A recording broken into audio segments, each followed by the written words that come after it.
دوستای عزیز، برادران قدردانم، خوش آمدید. های دیگه جای گپ نیست این برادر آخیا اینا موهی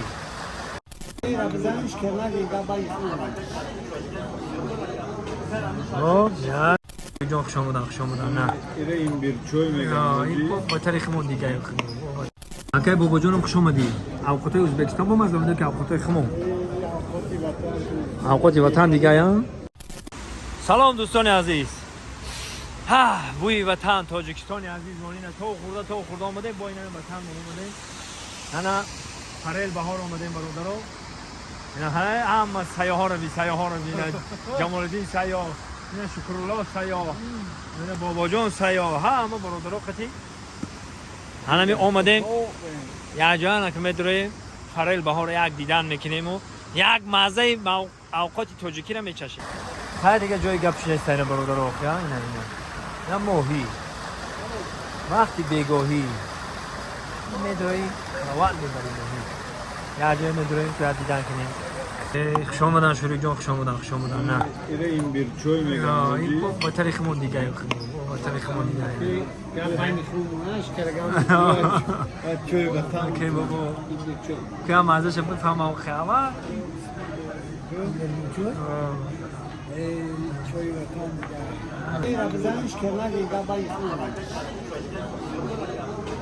خوب یک دو خوب کجا جان هم ازش بفهم بخواه تو خیلی چوی بودن یا بولگا میخورم کلوبنیک در مانند کلوبنیک چوی. انا دوستای عزیز، برادران قدردانم، خوش آمدید. انا میگی فرید بهار فرید می‌دارد می‌کنیم. اگه تو می‌کنم میگه بچه‌ها.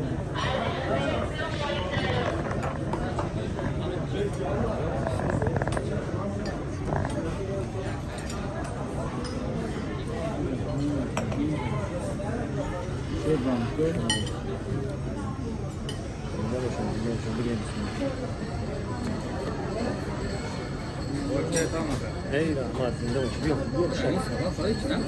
Jet oraya hem böyle güzel mi? Şu şarkı, bu şarkı böyle.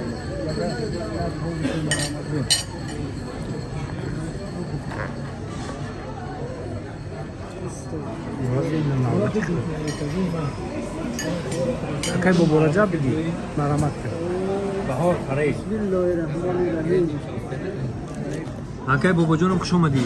اوقات ازبکستان با مزه که اوقات خمون اوقات وطن دیگه یا زنده باش جاگه جان هیچ اونو شکر بهترین بواب کامی موهی با لیمون رنگ او مگذره رنگ ارتلا میگذره.